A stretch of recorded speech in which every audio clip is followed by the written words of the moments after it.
आदरणीय विचार मंचावर उपस्थित सर्व मान्यवर तसेच जगण्यासाठी ज्यांनी जन्म दिला, आधार दिला, जिंकण्यासाठी आत्मविश्वास जागविला, कर्तृत्वाच्या आकाशात भरारी घेण्यासाठी ज्यांनी पंखात बळ दिले, त्या सर्वांना दुःखाने दमुकलेल्या, अडचणींनी अडखळलेल्या, संकटांनी वेढलेल्या, समस्यांनी गुरफटलेल्या, निराशेने ग्रासलेल्या, अपयशाने खचलेल्या, पण यशाची आस बाळगणाऱ्या, सुखाची ओढ असणाऱ्या आणि समृद्धीची स्वप्न पाहणाऱ्या प्रत्येकाला मी यशवंती तरवेजगे new English medium school Godegaon येथील 7वीचा विद्यार्थी विनम्र अभिवादन करतो आणि माझ्या भाषणाला सुरुवात करतो.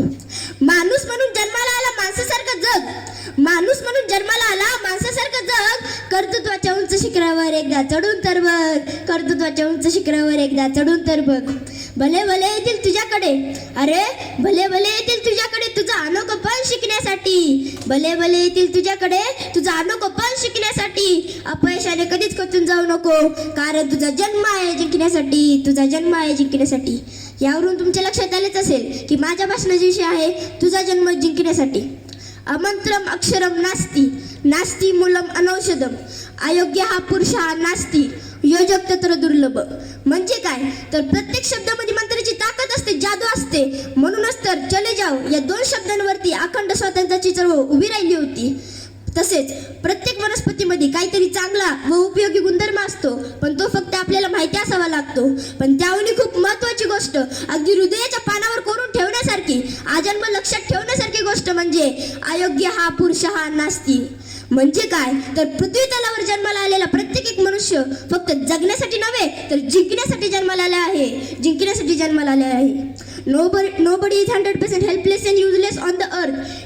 Everybody is gifted with something special. प्रत्येक माणूस पूर्णपणे तर टाकाऊ नसतो, तर त्याच्यामध्ये काहीतरी टिकाऊ असते.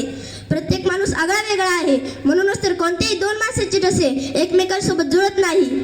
Every man is born to win. Win म्हणजे काय तर जिंकणं, आणि जिंकणं म्हणजे काय तर हारण्याची भीती नसणं, अपयशाची तमा न बाळगणं, वेगान होऊन लढणं म्हणजे आहे जिंकणं. अपयशाची एक एक पायरी चढत अपयशाचा एक जिना चढल्यानंतर भरतकांते या अधिकाऱ्याला एक यशाची पायरी मिळाली होती. प्रत्येक प्रतिभावंत व्यक्तीला अपयशाची ठोकरं खाऊनच यश मिळते. म्हणूनच तर शाहरुख खानने देखील वाटले असेल, हार कर जितने वाले को बाजीगर कहते हैं. अपयश अडचणी कोणाच्या आयुष्यात नसतात, तो प्रत्येकाच्या असतात, पण त्यावर मात करण्यासाठीच म्हणजे जिंकण्यासाठीच आपला जन्म झालेला आहे. म्हणूनच तर पहिल्या प्रयत्नात 10वी नापास झालेले सचिन तेंडुलकर आज जगप्रसिद्ध खेळाडू, क्रिकेटचा देव म्हणून ओळखला जातो. दुसऱ्याच्या पेट्रोल पंपावर काम करणारे अंबानी साहेब आज जगप्रसिद्ध उद्योगपती म्हणून ओळखले जातात. फक्त 1.5 दिवस शाळेत गेलेले लोकशाहीर अण्णाभाऊ साठे आज श्रेष्ठ साहित्यिक म्हणून ओळखले जातात. अहो एवढंच नव्हे, ज्या समाजाला शिक्षणाचा अधिकारच नव्हता त्या समाजात जन्माला येऊन त्या समाजासाठी संविधान लिहिणारे डॉक्टर बाबासाहेब आंबेडकर आज सिम्बॉल ऑफ नॉलेज म्हणून जगभरात पुजले जातात. जेम्स वॅटले त्याच्या शाळेने अक्षरशः मूर्ख ठरवलं होतं. थॉमस एडिसनला बहिरे असल्यामुळे त्या शाळेतून काढून टाकण्यात आलं होतं, पण तरीही त्यांनी यशाच्या आभाळात त्यांची कर्तृत्व पताका फडकावली. कारण त्यांना माहिती होतं की करोडोंच्या लोकसंख्येत आपला जन्म फक्त जगण्यासाठी नव्हे तर जिंकण्यासाठी झाला आहे, जिंकण्यासाठी झाला आहे. जिंकण्यासाठी लागतं तरी काय हो? जिंकण्याची खरी त्रिसूत्री मी तुम्हाला सांगतो. 1. अभ्यासपूर्ण नियोजन. अफजल खानाचा कोथळा बाहेर काढण्यासाठी शिवाजी महाराजांना फक्त 2च मिनिटं लागली होती, परंतु ते त्याचा अभ्यास आणि नियोजन 2 वर्षापूर्वीपासून करत होते. अभ्यास अभ्यास अभ्यास, फक्त परिपूर्ण अभ्यास. दुसरं म्हणजे सकारात्मक दृष्टिकोन. अपयशाने खचून न जाता पुन्हा पुन्हा प्रयत्न करणं आणि यश मिळवणं म्हणजे सकारात्मक दृष्टिकोन. आणि तिसरं म्हणजे ध्येय. आज मी तुम्हाला ध्येय निश्चितीपासून ते ध्येय प्राप्तीपर्यंतची सप्तपदी सांगतो. Dream, desire, direction, determination, dedication, discipline आणि डेडलाईन. जर का या सगळ्या गोष्टी आपण नीट लक्ष देऊन केल्या तर आपल्याला जिंकण्यापासून कोणीच अडवू शकत नाही.